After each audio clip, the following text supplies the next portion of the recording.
Okay, सो अब हम आते हैं डायबिटिक रेटिनोपैथी के मैनेजमेंट पे।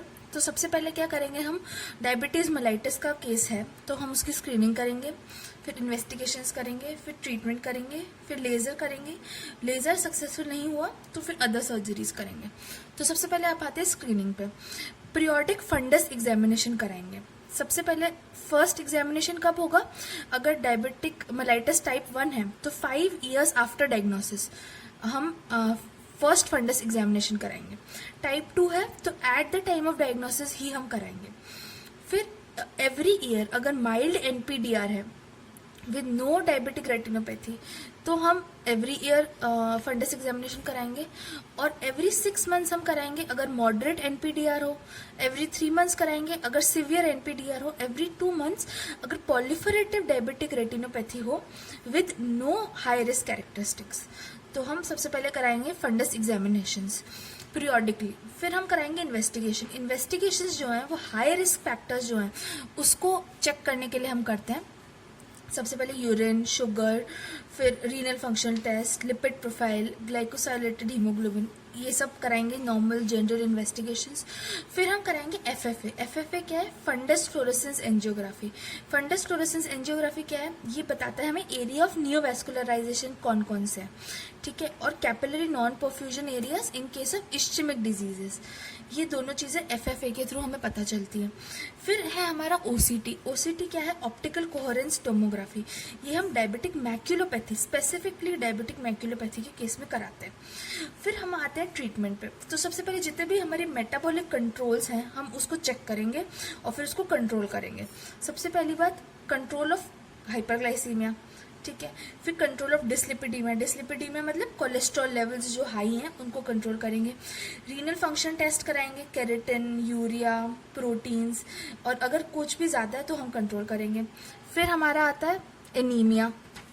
फिर हम हमारा एनीमिया अगर कम है, हमें अनीमिया है तो हम उसको ठीक करेंगे। हाइपरटेंशन उसका क्योर करेंगे। लाइफस्टाइल चेंजेस, स्मोकिंग, अल्कोहल, इन सब की काउंसलिंग करेंगे।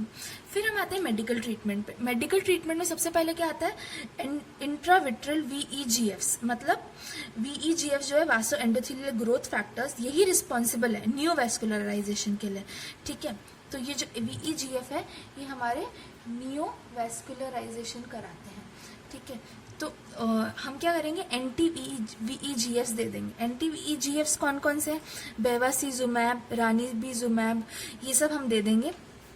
ये क्या करेंगे, विजन इंप्रूव करेंगे और विजन स्टेबलाइज करेंगे, ठीक है। फिर क्या होगा, हम कराएंगे फोकल। ये जो हमारे एंटी वीईजीएफ्स हैं ये बहुत सक्सेसफुल है। 40% पेशेंट्स जो हैं इससे ठीक हो जाते हैं। ये हम भले ही मैक्यूलर एडीमा जो है वो क्रॉनिक हो, डिफ्यूज हो, फोकल हो, हम उसके अंदर ये प्रेफर करते हैं। अगर मैक्यूलर एडीमा के साथ न्यूरोसेंसरी डिटैचमेंट भी हो रहा है तो भी हम इसको प्रेफर करते हैं। फिर पीआरपी जो होती है हमारी, पैन रेटिनल फोटोकोगुलेशन, जो हम पॉलिफरेटिव डायबिटिक रेटिनोपैथी या फिर डिफ्यूज डायबिटिक मैक्यूलर एडीमा में करते हैं, डिफ्यूज्ड मैक्यूलर एडीमा हो तब हम करते हैं। तो उससे पहले हम ये देते हैं। इसका जो इफेक्ट है वो लास्ट करता है 4 to 6 वीक्स तक, पर इसका डिसएडवांटेज है इसका कॉस्ट फैक्टर और इंक्रीज रिस्क ऑफ एंडोऑप्थेल्माइटिस, ठीक है। फिर दूसरी चीज़ जो हम दे सकते हैं अगर ये सक्सेसफुल नहीं हुई तो हम इंट्राविट्रल स्टेरॉइड्स दे सकते हैं, ठीक है, जो जिसका बहुत फेमस एग्जांपल है ट्राइमसिनोलोन। ट्राइमसिनोलोन हम देते हैं 20 मिलीग्राम। ये क्या करता है, इंट्रारेटिनल ब्लड बैरियर जो है उसको रिस्टोर करता है, पर इसके लेने की वजह से ग्लूकोमा, कैटरैक्ट, एंडोऑप्थेल्माइटिस, इन सब का रिस्क जो है वो इंक्रीज हो जाता है। फिर हम आते हैं लेज़र थेरेपी पे। अगर ये दोनों चीज़ें सक्सेसफुल नहीं होती तो हम लेज़र पे आते हैं। अब जो लेज़र है वो 2 टाइप का है, या तो फोकल लेज़र होगा या ग्राइंड लेज़र होगा। फोकल लेज़र मतलब फोकल मैक्यूलर एडीमा जो होगा उसके अंदर हम फोकल लेज़र करेंगे। ग्राइंड लेज़र कब करेंगे, हम ग्राइंड लेज़र करेंगे जब डिफ्यूज मैक्यूलर एडीमा। लेज़र जो है वो करता क्या है, लेज़र इनहिबिट कर देता है वीईजीएफ रिलीज को, ठीक है, जो कि रिस्पॉन्सिबल होता है नियोवैस्कुलराइजेशन के लिए, और स्टिमुलेट कर देता है आरपीई पंप। आरपीई मतलब रेटिनल पिगमेंट एपिथेलियम में जो पंप होता है उसको स्टिमुलेट कर देता है, ठीक है। फिर अब हम 2 तरीके का ये करते हैं फोटोकोगुलेशन मतलब लेज़र। एक तो मैक्यूलर एरिया पे, ठीक है, इसमें क्या होगा, फोकल फोटोकोगुलेशन और ग्राइंड फोटोकोगुलेशन।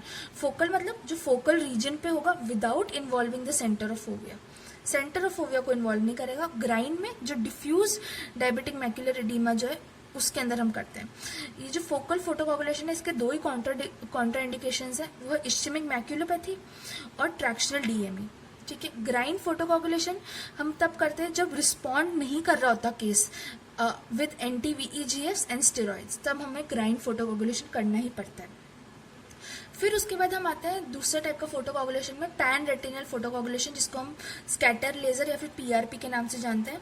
हम इसमें क्या करते हैं, 500 माइक्रोमीटर्स जो साइज है उसके अंदर हम फोटोकोगुलेशन करते हैं अराउंड 0.1 सेकेंड के लिए। टेम्पोरल आर्केडे और नेजल साइड ऑफ डिस्क को हम लेजर अप्लाई करते हैं। और जो बर्न्स होते हैं they are 1 burn width apart. ठीक है, इंफीरियर क्वाड्रेंट ऑफ रेटिना को हम सबसे पहले कोगुलेट करते हैं, फिर बाकी क्वाड्रेंट्स को करते हैं। फिर PRP जो है it causes destruction of the hypoxic retina.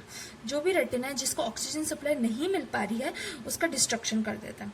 अब हम PRP कब करते हैं, जब जो केस है वो हाई रिस्क होता है, मतलब high risk characteristics with proliferated diabetic retinopathy, neovascularisation of the iris, severe NPDR मतलब जब रीनल फेलियर हो रहा हो या फिर कैटरेक्ट सर्जरी करानी ही हो, या फिर क्या हो पुअर कंप्लायंस हो पेशेंट का, या फिर जो पेशेंट है वो वन आइड हो, एक ही आंख हो, या फिर प्रेगनेंसी का केस हो। तो इन सब केसेस में हम PRP करते हैं। फिर अब अगर हमारा लेजर भी काम नहीं कर रहा तो लास्ट चीज जो हम करेंगे वो है सर्जिकल ट्रीटमेंट। सर्जिकल ट्रीटमेंट क्या है, हम इसमें अगर ट्रैक्शनल डीएमई है विद NPDR तो हम क्या करेंगे, पार्स प्लेना वेरेक्टोमी करनी पड़ेगी हमें with removal of posterior hyaloid artery. फिर क्या है, अगर PDR का केस बहुत एडवांस्ड PDR है, और PDR में मैंने आपको बताया था एडवांस एक्सेसिव फाइब्रोवेस्कुलर एपीरेटिनल मेम्ब्रेन बनती है फाइब्रोवेस्कुलर, है ना। तो इसके अंदर हम सबसे पहले तो पार्स प्लेना वेरेक्टोमी तो करनी है, साथ में ये जो फाइब्रोवेस्कुलर रेटिनल मेम्ब्रेन बनी है एपीरेटिनल मेम्ब्रेन, इसको रिमूव करेंगे और साथ में एंडोफोटोकोगुलेशन करेंगे। ठीक है, फिर एडवांस PDR है तो हम ये तो करना ही है, पार्स प्लेना वेरेक्टोमी और एंडोफोटोकोगुलेशन। साथ में क्या करेंगे, रीअटैचमेंट कराएंगे रेटिना का। अगर रेटिना डिटैच हुआ है तो हम रेटिना को रीअटैच करेंगे। Thank you so much. If you like this video then please like share subscribe.